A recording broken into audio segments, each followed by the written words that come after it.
Chers téléspectateurs d'Info 83, l'actualité s'y prête, j'allais dire malheureusement. On parle beaucoup d'inflation, on parle de fluctuation des tarifs du gaz, de l'électricité. Parfois, on peut être un petit peu perdu. Alors ne vous inquiétez pas, nous avons la chance d'avoir sur notre plateau l'interlocuteur, j'allais dire, le plus compétent, qui soit en tout cas pour notre département du Var, en la personne de Romain Siffo, qui est responsable des affaires économiques à la direction départementale des finances publiques du Var. Bienvenue sur notre plateau, Monsieur Siffo. Merci. Merci d'être parmi nous, justement.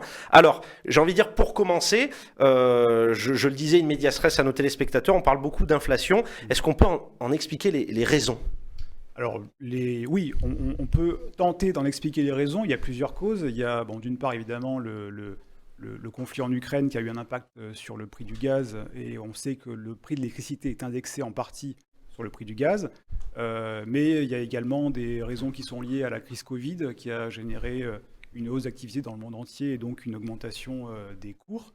En tout état de cause, aujourd'hui, on a véritablement une augmentation forte et pérenne des prix de l'électricité notamment.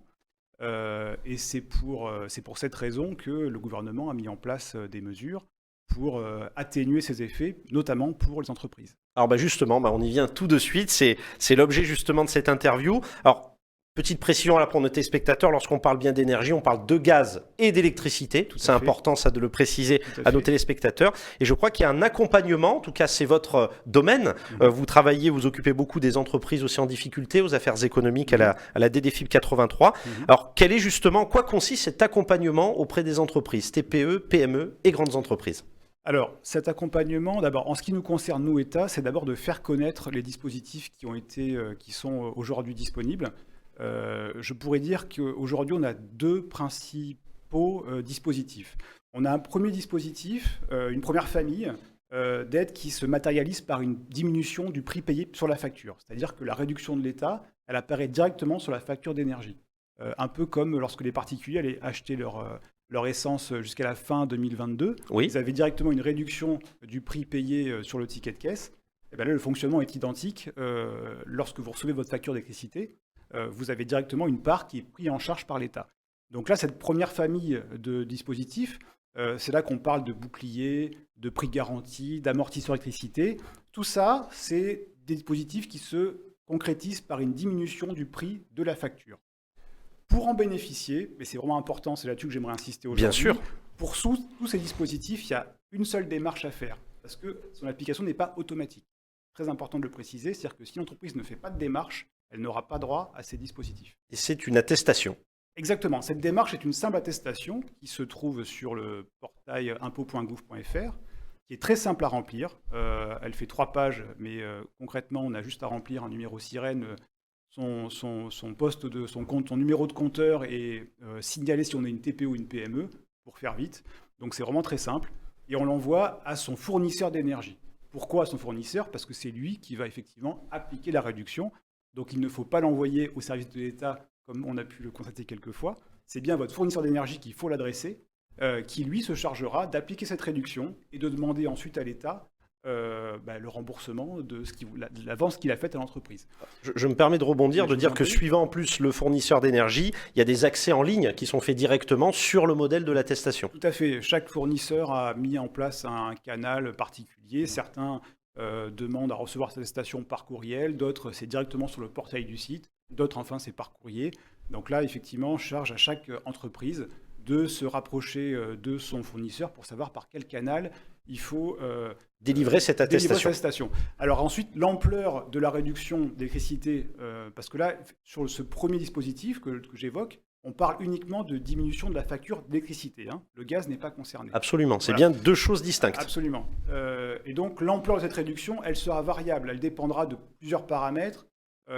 D'abord, est-ce que vous êtes une TPE ou une PME ? Donc là, je rappelle, c'est vraiment un élément important. Les critères. Voilà, c'est le seul élément technique que peut-être que je vais donner, mais c'est important. Dans le cadre de ces dispositifs, c'est des règles européennes. Une TPE, c'est une entreprise qui réunit 2 conditions cumulatives. Elle emploie moins de 10 salariés à l'année et elle fait un chiffre d'affaires de moins de 2 millions d'euros. Si vous réunissez ces 2 conditions, vous êtes une TPE. En revanche, si vous avez 11 salariés et un chiffre d'affaires de 100 000 euros, vous êtes une PME. Donc, ça ne veut pas dire que vous n'avez pas droit à un dispositif, mais vous êtes dans une autre catégorie. Vous êtes Oui, dans la catégorie PME. Voilà, on rappelle, pour les acronymes, très petite entreprise, petites et moyennes entreprises. Exactement. Et donc, l'avantage vraiment de cette attestation, c'est qu'elle couvre tous ces dispositifs. En une seule attestation, vous cochez simplement le fait que vous êtes une PME ou une entreprise de taille intermédiaire, vous êtes plus gros, et vous aurez droit à l'intégralité de vos droits avec ce simple document pour toute l'année 2023. Et un point important, encore, il y en a plusieurs, c'est que cette attestation, il faut l'envoyer avant le 31 mars. Alors, j'allais y venir, voilà. Alors ça c'est important, je me permets de le repréciser pour nos téléspectateurs. Voilà, entre les dispositifs amortisseurs énergétiques, boucliers tarifaires, etc., j'ai envie de dire, l'entreprise, elle n'a pas à se poser cette question-là. Non. Elle délivre cette attestation avant le 31 mars, hein, on le redit à nos téléspectateurs, les entrepreneurs qui nous regardent, et charge en fait aux fournisseurs d'énergie de voir quel dispositif est adéquat à l'entreprise. Exactement. Donc c'est aussi simple que ça. Absolument. C'est aussi simple que ça pour ce premier dispositif. Tout à fait. Puisque, comme je vous l'indiquais, il y a un deuxième. Donc là, le premier, on est bien sur une diminution de la facture. Le deuxième dispositif, qu'on appelle guichet d'aide au paiement des factures de gaz et d'électricité, là, c'est différent puisque c'est de l'argent de l'État qui va directement aller sur le compte de l'entreprise. C'est une subvention, c'est une aide d'État. Donc, on parle d'aide gouvernementale. Exactement, une aide gouvernementale. Donc là, effectivement, les conditions sont nécessairement plus formelles. Il faut notamment prouver qu'on a bien payé une facture. Hein, donc c'est une aide qui est a posteriori, qui non pas a priori. Ce qui est souvent le principe des subventions. Il faut démontrer qu'on a payé. Exactement. Et c'est derrière qu'on obtient, sur présentation, j'imagine, de facture, de paiement. De facture, exactement. On est éligible à la subvention. Absolument. Et donc là, pour faire ces demandes, il faut aller sur le portail professionnel impôt.gouv.fr. Il y a un simulateur qui est en ligne, qui est très bien fait, qui vous permet de savoir deux choses. Premièrement, est-ce que vous êtes éligible ou pas? Et deuxièmement, combien vous allez pouvoir concrètement percevoir. Peut-être le seul élément technique à vous préciser sur ce dispositif-là, c'est le seuil d'éligibilité. Comment on fait pour déterminer si une entreprise est éligible ou pas? On va regarder la part de ses dépenses énergétiques, c'est-à-dire gaz et électricité cette fois, hein, pas simplement électricité. Et on va vérifier que ça représente plus de 3% de son chiffre d'affaires. Voilà, c'est un critère quand même à prendre en compte. Exactement. Mais ça, le simulateur permet de le dire assez facilement. Hein, et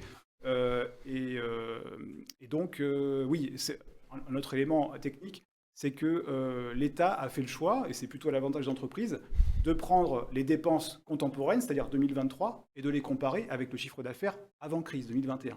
Oui, ce qui est à l'avantage finalement de l'entreprise. Exactement.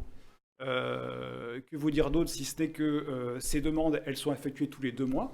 C'est-à-dire que là, actuellement, on est au mois de mars. Donc, pour les factures qui ont été reçues en janvier et février, eh bien, l'entreprise, elle peut demander son aide AGE, son aide gaz-électricité, dès le 15 mars. Donc, elle peut le faire d'ores et déjà. Et surtout, dernière information très importante, c'est que ce dispositif-là, il est cumulable avec les aides que j'ai évoquées précédemment. Du premier dispositif. Exactement. Si vous remplissez les conditions, c'est-à-dire que même après la diminution, votre énergie, elle continue de représenter 3% de votre chiffre d'affaires, et bien vous avez encore droit à ce dispositif d'aide gouvernementale. Donc c'est important ça de le souligner. Alors je voudrais aussi insister sur votre qualité aussi. Alors attention, on va bien préciser, de conseiller départemental de la sortie de crise, oui. À ne pas confondre, on en parlait justement à l'instant en off, de ne pas confondre avec le conseil départemental, qui est l'entité politique qui administre le département. Et c'était l'occasion, voilà pourquoi j'insiste sur cette qualité-là que vous assumez, c'est démontrer aussi que voilà les impôts, on va dire le fisc, comme on dit communément, et là aussi pour accompagner. C'est pas qu'un organe, est-ce qu'on peut le dire ça, monsieur Sifo? C'est pas qu'un organe de répression, de redressement. C'est important, je pense, de le dire à nos téléspectateurs. Exactement, c'est tout à fait le cas. Si l'administration, évidemment, c'est son rôle, elle est là pour vérifier les déclarations qui sont faites par les particuliers et les professionnels, et c'est son rôle de vérifier que c'est conforme à la réalité. Tout à fait. Elle a effectivement une bonne partie de son activité qui est destinée au service des collectivités locales, des particuliers et des entreprises. Et notre rôle notamment, alors c'est de diffuser cette information d'une part, mais également par exemple d'accompagner des entreprises qui ont des dettes fiscales et sociales qu'elles n'arrivent plus à assumer actuellement et de les échelonner sur des durées relativement longues, qui peuvent aller jusqu'à 4 ans, à taux zéro. Évidemment, c'est sans frais puisque c'est un service public. Et donc je profite de cette intervention pour en faire la diffusion, que les sociétés qui sont concernées n'hésitent pas à nous contacter sur les coordonnées qui ne manqueront pas, j'imagine. Qui défilent, effectivement. De passer sur le bandeau. Donc effectivement, on a tout ce panel de services en complément de notre action traditionnelle de contrôle des déclarations. Donc, on peut dire pour conclure, on le rappelle jamais assez, que la direction départementale des finances publiques, c'est un service public. Absolument. Bon, j'allais dire, si vous êtes d'accord, on conclut sur cette très bonne note. Merci beaucoup. En tout cas, Romain Siffot, on le rappelle, responsable des affaires économiques à la direction départementale des finances publiques du Var. Vous occupez notamment sur le volet des entreprises en difficulté. Merci infiniment d'avoir été sur notre plateau.